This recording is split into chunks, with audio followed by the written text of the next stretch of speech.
I'm Kevin Matthews II, author and financial educator. Today, I'll be answering your questions from Twitter. This is Money Support.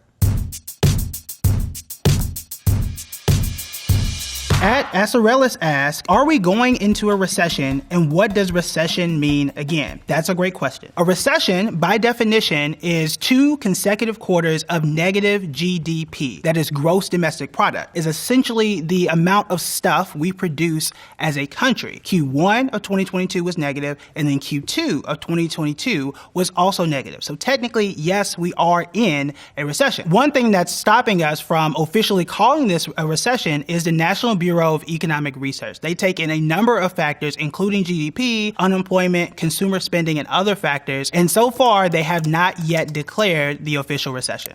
At I'm Adult-ish asked, seriously, who is trusting me with a credit card, and how on earth is my credit score calculated? I don't know who's trusting you with a credit card. However, I can tell you how your credit score is calculated. So there are 5 main factors. 35% of it is based on your payment history. Are you paying that credit card on time? 30% of it is going to be your credit utilization. This is the amount of the credit limit that you are using. Generally, you want to stay below 20 to 30%. 15% is credit length. How long have you held this particular credit line or credit card open? This is why if you have had a credit card for several years and you close one, that's going to bring down the average credit length. 10% is new credit. So this is when you apply for a new credit card. You want to be very careful. Your score does tend to dip during those times. And then the last one is credit mix. This is the mix between credit cards, mortgages, student loans, and other things. They want to make sure that you can pay different types of debt and you have a diversified credit portfolio. At financially_bot asks, how soon do I need to start saving for retirement? Yesterday. You want to make sure that you are taking advantage of time because time is your biggest asset. So the longer you invest, the more you're going to have compounding interest. Compounding interest is when your money makes money. So for example, let's say I make $100 and I receive 10% interest on that. I have made $10. The next time that I take that money and invest it and get 10% again, that $10 also makes 10%. So the money makes more money. So one of the pushbacks I get when people ask this is, well, yeah, you got to wait 20 years or 30 years for that to pay off. It does. However, the time is going to pass anyway. I'd rather start now. And 10 years from now, you're going to wish you started 10 years ago. At Stan Said Airport, how do you become a millionaire? So becoming a millionaire is essentially having at least $1 million in net worth. There are 7.5 million Americans who have reached millionaire status. That's about 2.5% of the entire US population. Now, how you do this, there are multiple ways. Business ownership, the stock market, and real estate are the most common ways to become a millionaire. The other thing is be patient. Wealth is going to depend on time. And the more time you take, the easier it's going to be, and the more you can take advantage of compounding interest. Robert Reich asks, is our tax system rigged for the rich? 18 billionaires exploited tax loopholes to get federal stimulus checks at the height of the pandemic. What do you think? The answer is yes. There are plenty of tax breaks that disproportionately impact and help those who are wealthier. One of the most famous examples is the fact that you can write off a portion of your mortgage interest. Well, guess what? 90% of millionaires do own a home. Those who do not have the money to buy homes do not get this particular advantage. Another one that tends to get a lot of news coverage is the capital gains tax rate. So if I make money from buying and selling stocks, the highest tax bracket that I would pay is 20%. However, if I took that same income and worked a regular 9-to-5 job, the highest income rate there is 37%. If you are a multimillionaire or a billionaire in many cases, a lot of your wealth is usually tied up into a stock. If you were to sell that stock, that means that you would pay taxes on it. However, what some people do is loan themselves the money based on the value of that stock. Because when you are receiving a loan, you're not paying any taxes on it because it doesn't count as income. That's another way that very wealthy people tend to manipulate the tax code and kind of get around things so that they can lower their tax burden. At Warren Myers asked, why do so many people go to college when the return on investment is so poor? Says who? When you look at the median return on investment for a lifetime for those who went to college, the median in return is 287%. However, it is negative 41% in the first 10 years. So over time, most college degrees do pay off. When we talk about return on investment, especially for a college degree, this is a relationship between how much you make from having that degree and how much you paid. Either lower the cost by going to an in-state state school. Sometimes it's going to a community college and you're lowering the cost for that degree. Or you can make significantly more money for paying the exact same cost. This is why you see some engineering majors, those who went to school for engineering, they have a higher return on investment because their degree pays more. However, across the board, I think we can all agree that college is also too expensive and should be made more affordable across the board. At Alawasanu_ESQ asks, can someone explain what a treasury bond is to me like I am a 5-year-old? So I have a 4-year-old at home, so I'm going to do my best dad impression on how I can explain a treasury bond to a 5-year-old. A treasury bond is a loan that you make to the U.S. government, and the U.S. government is going to promise to pay you back on a certain date. We call this the maturity date. And also, during this time, they're going to guarantee you interest on that principal, on the amount that you loan. Now, treasury bonds are considered to be among the safest investments in the world because as long as the U.S. government is collecting taxes, you are going to get some portion of your investment back. When we're talking about treasury bonds, your returns are typically pretty low. Right now, for a 10-year treasury bond, you're looking at close to 3%. So you could invest $100 and just get back $3. That's not necessarily motivating because inflation is above 8%. So for most investors, especially those on the younger end, usually want to take on more risk. Maybe that's a stock, maybe that's an index fund to gain higher returns and are more likely to build wealth because a treasury bond isn't necessarily the best way to grow your money, but it is one of the best ways to protect your money. At Max Sebasti asks, how much debt is too much debt? That is a great question, and there is a metric for this. This is called the debt to income ratio. Once you hit 43%, that is a red flag. If you are bringing in $10,000 per month and $4,500 of that is going to debt payments, then that is far too much because that is going to leave you at 45% on your debt to income ratio. When you do that and you are applying for a loan, then they are going to look at this debt to income ratio because they want to make sure they're going to get their money back for their loan. So they do pay a lot of attention to that debt to income ratio. You hit above 43%, that's going to raise a red flag. Honestly, when you look at 36%, they're also going to raise an eyebrow at that as well.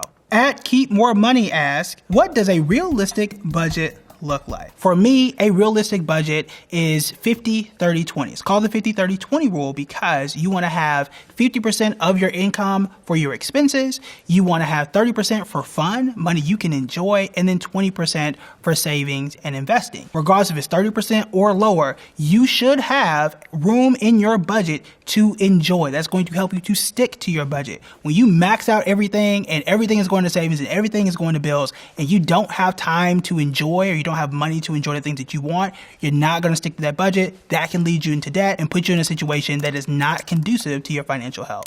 At Covered in Words asks, what investment benchmarks do you use? What is your investment philosophy? So I love this question. When we talk about benchmarks, it is basically, how am I measuring my success? Am I investing well or am I behind the curve? In most cases, I use the S&P 500, the largest 500 companies. This is a very standard benchmark. I would say this is like the basics that you should use as your investment benchmark. What is my investment philosophy? Personally, I'm a buy and hold investor. I primarily hold index funds and what we call blue chip stocks we all know and have heard of before. And when you are a buy and hold investor, again, you're buying, you're holding, it's boring, but it is quite effective. At Tava2 asks, where do you start with buying/trading stocks? What do you buy, what to sell, and how do you know WTF you are doing? That is a great question. The first thing is you have to define a goal when you are looking to buy stocks or if you're looking to trade. The reason why I say that is because your goals are going to determine what account type you use, is going to determine what stock you buy and then when you sell. So for example, if I'm looking to make $10, that's going to tell me when to get out of a stock. If I'm looking to build wealth over time, that's going to tell me to buy something that's more stable and something that I may hold for quite a while. Now, the second half of the question is, how do I know what I'm doing? What I tend to do is browse the company website. We all know how much X company is making per year. We can all see who the CEO is and whether or not their products are working or not. And you can use that to start to understand whether or not that makes sense for you to own. At NFT Ignition asks, if you can't buy the dip, just survive it. What does that mean? Basically, don't sell if you are down. Let's break this down. So the first thing is buying the dip. This is a term that started off in the stock market, and it essentially means that if you believe that a stock is going up and it comes down temporarily in price, that is a dip because you believe it is going to continue to rise. Not every dip is a discount, and not every dip is worth buying. A stock is different than a cryptocurrency. All of them dip, but not all of them have the same track record for recovery. For example, the stock market as a whole since 2000 has been negative only 5 times from 2000 to 2021. Buying the dip for the stock market definitely makes sense. Is that the same thing for crypto? Is it the same thing for NFTs? That question is still up in the air. Now, another question is, what if that dip keeps dipping? What if it is not a dip, but a cliff and just falls off? You have to understand what you are investing in. Understand the risk and set limits for yourself. So in some points, you have what is called a stop loss, where you can say, look, if this asset falls to a certain price, I'm going to get out of it. I'm going to take my lumps and go take my ball and play somewhere else. At dancing_cookie asks, Dollar Tree is now $1.25. What's next for inflation? Arizona iced tea? So first off, Arizona iced tea is far too expensive. It used to be 99 cents. Food prices are much higher than what they were last year or even 2 or 3 years ago. But if you look back at some of the old magazines and things of that nature, you could have got a Coke for 5 cents. You could have got a burger for 10 cents. Now these things are costing $5, $10, $15 for both. Inflation slowly over time does increase prices for us all. The problem, however, is when it happens in what feels like overnight from 2021 to 2022. For example, we just got an inflation report that said food prices are up 10% from what they were last year. Inflation is what happens when we have too much money chasing too few goods. Now, the solution to this is to either increase supply or reduce demand. The way that we reduce demand is by increasing interest rates, and that's what you are seeing from the Federal Reserve right now. At Genexico asks, can someone tell me how and where I should be investing my money? This is probably the most common question I get all the time. For most of us, you want to have what we call a long-term diversified portfolio. For most people, this comprises of just stocks and bonds. You have others that include real estate and even business ownership. So when I'm looking to move forward to be more aggressive, I'm going to have more stocks. And then when I'm looking to slow down and survive bumps, then I want to have bonds. The older you get, the more this mix is going to change. This is a term called asset allocation. The closer you are to retirement, the more bonds you'll have. The younger you are, typically the more you want to have in stocks. At Gives0FX, so is it too late to get in on this crypto thing? Laughing emoji. Depends on what you are looking for. So crypto is known to be very volatile. There are violent jumps both up and down in the crypto space. Something like Bitcoin, if you go back even over the last 5 to 8 years, there are times where that asset is down 90%. There are other years where it's up 400%. If you are someone looking to get rich tomorrow, you might have missed that boat. If you are looking to invest in crypto long term, there is a case to be made where it does make sense. However, the general recommendation here is to have 5% or less of your overall portfolio invested in crypto. If you want to be more aggressive, you are more than welcome to. But remember, these assets are risky. Many of them are unproven, and they are very, again, volatile for your portfolio. At Index and ETFs ask, what is the main advantage of index funds and ETFs over mutual funds? You can have an index ETF that tracks the S&P 500, and you can also have an index mutual fund that tracks, again, the S&P 500, the 500 largest companies in the US. They do the same things, but the mechanics behind them are a little bit different. ETFs usually, when it comes to fees, are significantly less expensive, and there are no minimums in most cases. An index ETF is going to allow me to do that at almost any dollar amount compared to an index mutual fund, which may have a $2,000 minimum or $1,000 minimum. So when you're comparing an ETF to a mutual fund, an index ETF to an index mutual fund, it comes down to fees and minimums. And those are the biggest advantages for ETFs over mutual funds. So those are all the questions that we have today. Thank you for spending your time with me, and thanks for watching Money Support.